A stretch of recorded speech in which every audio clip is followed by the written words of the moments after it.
estoy segura que todos ustedes, si les pregunto ¿qué ocurre con las cargas iguales?, me van a dar la respuesta.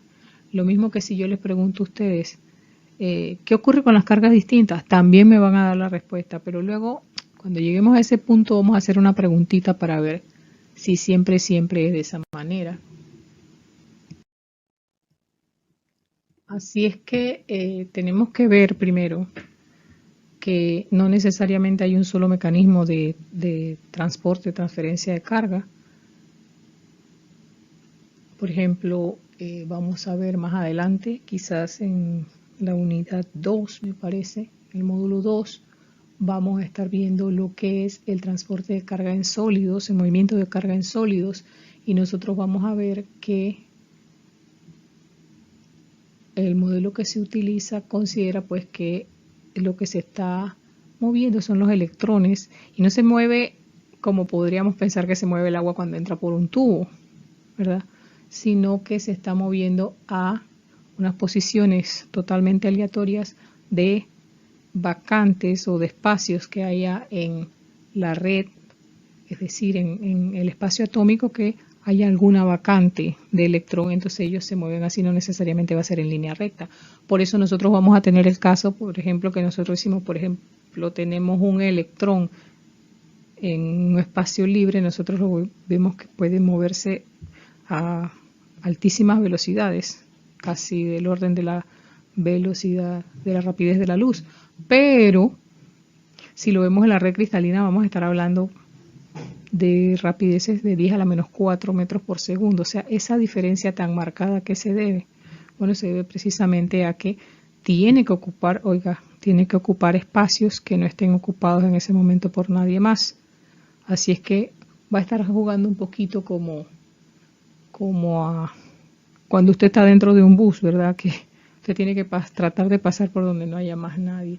Y bueno, usted dirá, bueno, pero es que eso no es posible, profesora. Uno cuando está en un bus a veces sin querer queriendo toca a la persona. Bueno, aquí también ellos van a estar friccionando y por eso nosotros vemos efecto de calentamiento cuando hay movimiento de carga. Todo eso lo vamos a estar viendo, pero más adelante cuando se dé, probablemente en la unidad 2 y al final de la unidad 2. Mientras que hay otro tipo de movimiento de carga que se da, digamos, en los fluidos o en los líquidos, por decirlo así, y ahí ya se da no el movimiento de electrones que se da en los sólidos, sino se da el movimiento de iones, es decir, partículas cargadas que provenían probablemente de un átomo entero o de una molécula que por alguna razón ha perdido o ha ganado un electrón de más o más electrones. Entonces es una especie cargada, pero su masa es muchísimo mayor que la del electrón porque es casi la masa de un átomo de lo que vaya a ser el ion, o pudiera ser también una molécula que ha perdido algún electrón o algunos electrones. Dependiendo del número de electrones que tenga un átomo o un ion, pero en específico vamos a hablar primero de los átomos porque los átomos dan origen a los elementos y los elementos están clasificados en una tabla periódica. Esta tabla periódica contiene muchísimos datos. Aquí yo los he separado en masa atómica y número atómico. El número atómico en los átomos neutros, es decir, que no han perdido ni ganado ningún electrón adicional de los que tienen ellos en su estado natural, pues el número atómico es igual al número de protones, pero que también es igual al número de electrones. Así es que nosotros podríamos decir, si queremos saber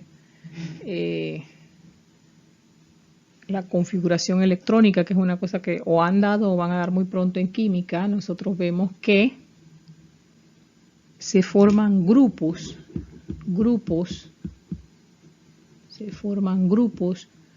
de elementos de acuerdo a la distribución de la última capa de electrones. Y entonces le da condición a los elementos que caen en la misma configuración del último electrón, de la última capa de electrones, le da configuraciones parecidas. ¿Y por qué dice, profesora, pero está hablando de electrones y aquí me está poniendo la masa atómica? ¿Eso para qué? Bueno, porque les dije ya, ¿no?